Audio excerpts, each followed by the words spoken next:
Hey everyone, welcome back to Harmonious Adventures. So, you are thinking about starting a cosmetology career.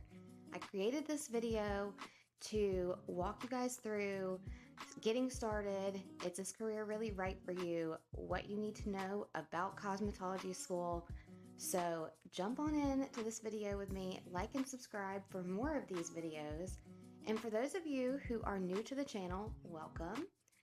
My name is Kristen Harmon. Just gonna spill all the tea on what it's like to be a cosmetologist and how to get started. Is this career really right for you? I was a salon owner. I'm now a suite owner, and it's just myself. But I have been in salons that had, I think the most we had like maybe 37 stylists at a Dillard's in Pensacola, all the way down to Dillard's Panama City, where I managed, I think it was 12 to 15 stylists. And then in my own salon, I went to at the max 3 stylists. And now I'm back to just being by myself. I also have worked with a brand. So you can say that I'm just really well rounded when it comes to all of the different aspects. And I feel like I could give you guys a nice idea of the cosmetology field and if you even want to get into it, what you should do to prepare yourself and get ready for a successful journey in this career. It's very easy to just get discouraged. I don't know, and just not it this industry is very hard, but it's also very rewarding. So, let's jump right in. All right, so why cosmetology?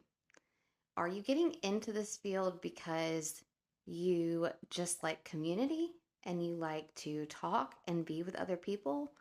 Are you getting into this industry because you love beauty, all things hair? You could even do skin, nails. If you are really feeling it in your heart that this is where you're supposed to be, and you just kind of like feel that light when you're doing things like that, makeup, you're in the right place. There are a lot of career options for you in the cosmetology field. And we already talked about hair, skin, nails, but now we can branch off into other things. So, cosmetology specifically, I'm speaking on hair because I am a hairstylist, and there's so many different ways that you can go as a hairstylist. So, you could be a bridal stylist, you could be an editorial stylist. That's going to be more of working behind the scenes on photo shoots with different marketing firms, doing magazine, hair and makeup for that.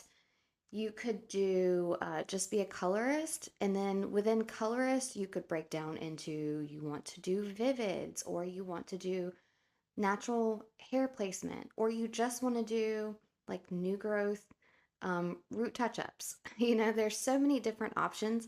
You could do a haircut specialist, you could be a barber. So there are so many different fields. And then once you hone in on that, you could even partner with a brand and become an educator. So there are a lot of different options for you in the cosmetology career field. That's another encouraging thing about this career as a whole is that there are so many different avenues that you can take within cosmetology. All right, so you have decided that you want to go to cosmetology school. What can you expect? One of the things you can expect is not to learn everything. Sounds crazy, but cosmetology school, it's very short. Even those that offer a lot of hours, you are not going to get everything that you need for this field. You will come out and you will have problems your first couple of years. That is all part of the learning process. So humble yourself and just know that the first couple of years are just learning, learning, learning. It's honestly not until you get into year 10 that you are the most comfortable and really know everything.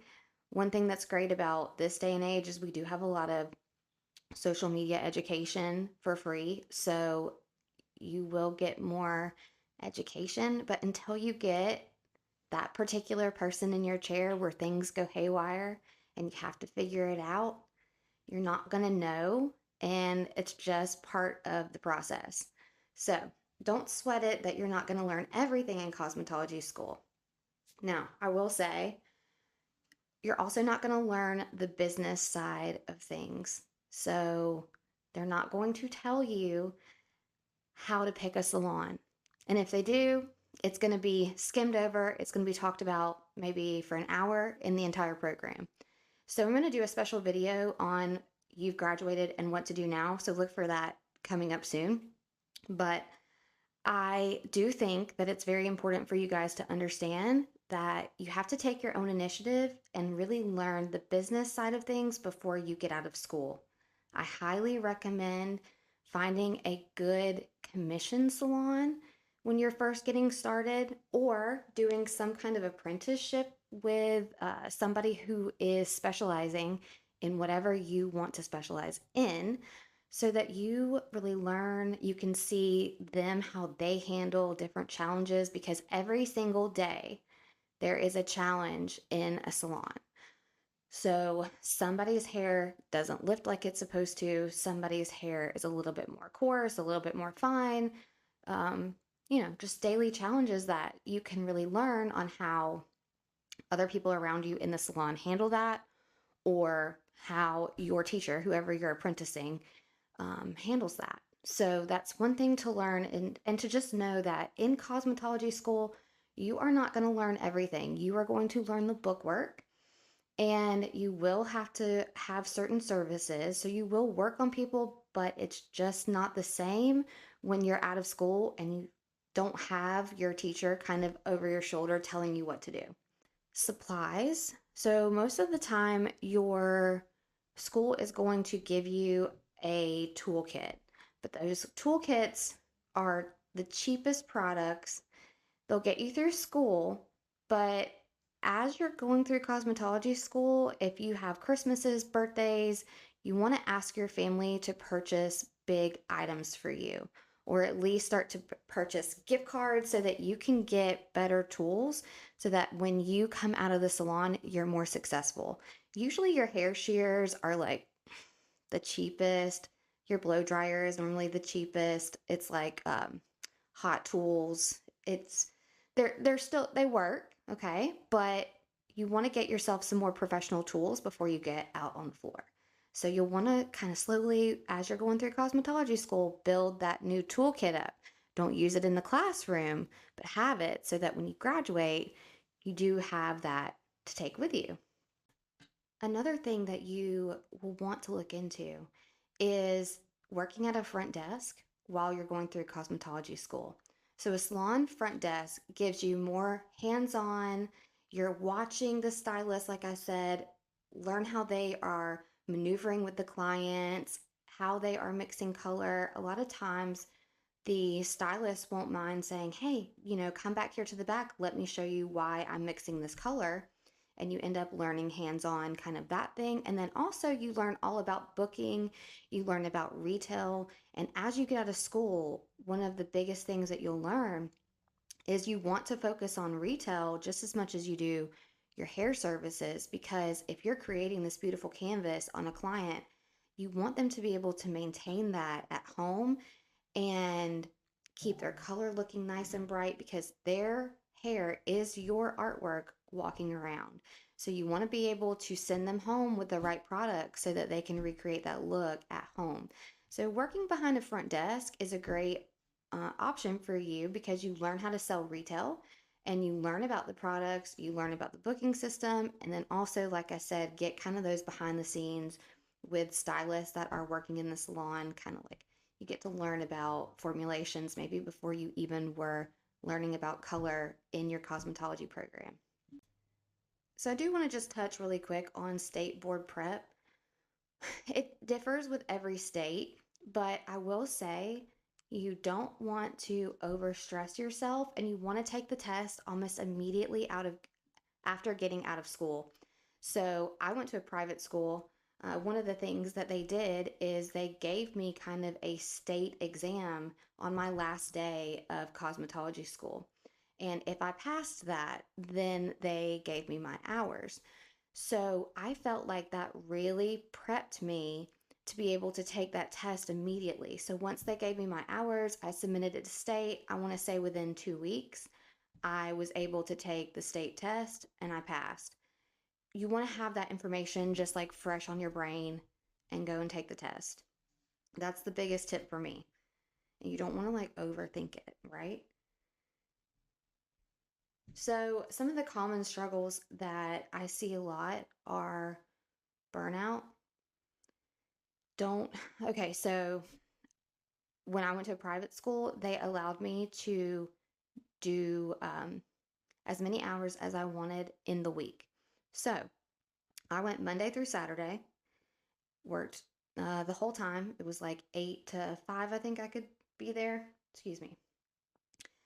And I started in April and I graduated in October because I was like, I am getting this program done. And I just stayed focused and motivated. But I will say, by the time that October rolled around, if it weren't for me opening a salon, which is a totally different story, I would not recommend that coming out of school. But if it weren't for me opening the salon, I would have been totally burnout because I overdid it.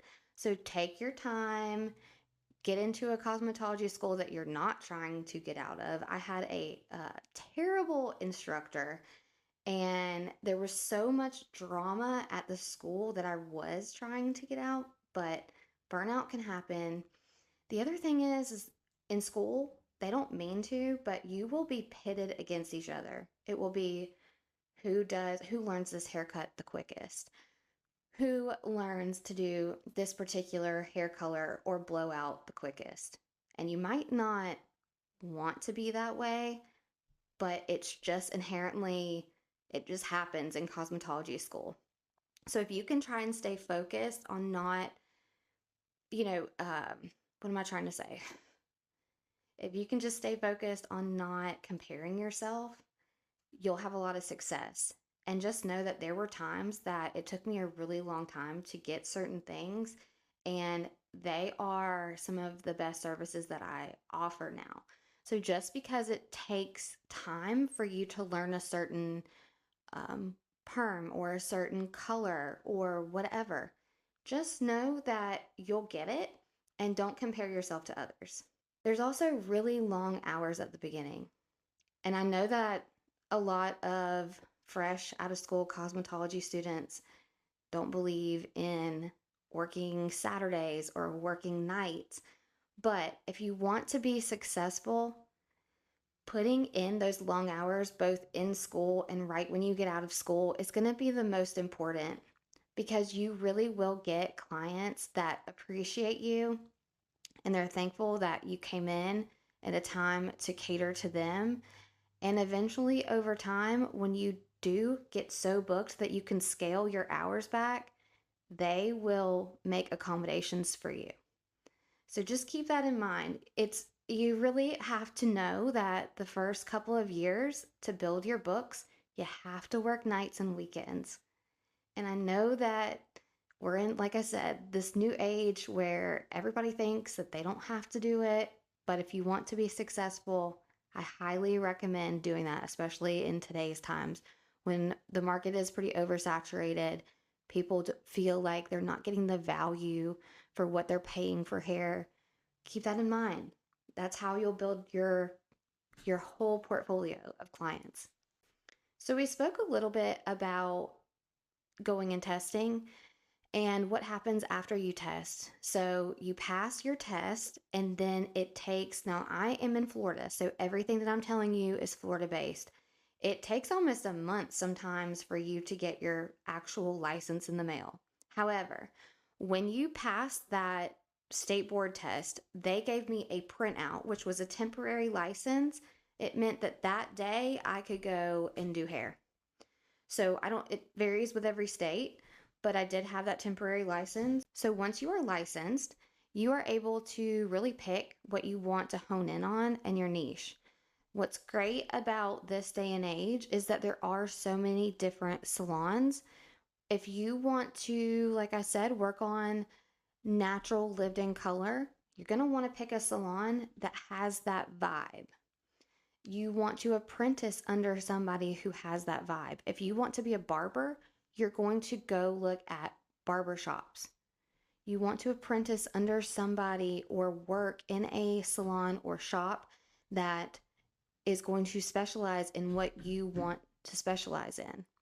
Now, don't be afraid to change that niche and kind of move around.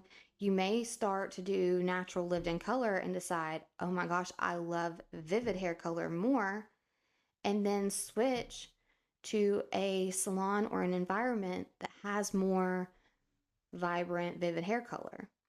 So just know in your first couple of years, you're still trying to figure out. It's just like sometimes people will go to college and they will start out with one particular major and then they change it within 2 years. It's the same with cosmetology. So don't be afraid to just kind of like find what works for you. And maybe you were doing women's hair, but all of a sudden you wanted to do barbering or vice versa.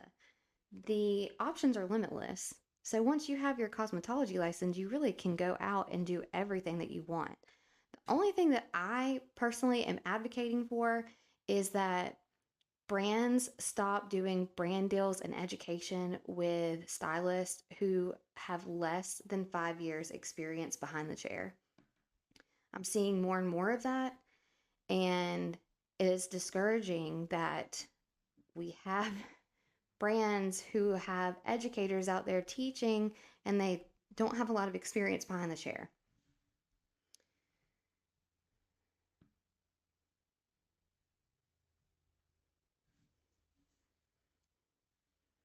Don't forget, once you get licensed, to continue that education. I can't tell you how many times that I run into stylists who just don't do education because they know everything. I'll even say here recently, I went to Premiere Orlando, and in my mind, I was thinking, I know everything about blonding, but I want to go to this particular class because she really breaks down the pH and the chemistry of everything and why this works. And then I realized as she was teaching some blonding techniques, there are things that I did not know. So you never know what you're going to learn, and don't ever put a cap on, oh, I know everything. I know every single foil technique. Because guess what? You don't. There are limitless possibilities out there. Always, always continue education. And if you are getting to a burnout stage, go get you some education. That's a big sign that you need it. So, my final wrap up for everything is, if you really want to do hair and you're looking forward to starting cosmetology school, go for it. Be confident. Know that you will be successful, but it's going to take some hard work, but you got this. And if you ever need anything, you can always reach out to me. It's one of I love it. I live for giving encouragement and helping you guys out when you need it. So if something comes up in your school, I'm telling you, I had a terrible educator. He was like always starting drama, always putting people down, trying to get people like against each other. It was the craziest thing. I could tell my whole story on that, but I won't. Anyways, if you need help, I have probably been there. I have probably been through it. So reach out. I'm here for you guys, and I'm so excited that you're wanting to start this hair journey. And we're here to enrich people's lives and to make them feel better. It's not necessarily about money. Obviously, we have to live and we have to make a living doing it, but it's all about community, being with other people, and making them feel good. So I hope that this has helped you in your decisions, whether or not you think that the cosmetology field is right for you. Please like and subscribe for more videos, and I will be having a new video coming out all about how to choose the right salon when you graduate. All right, guys, I'll see you soon. Thank you so much for watching.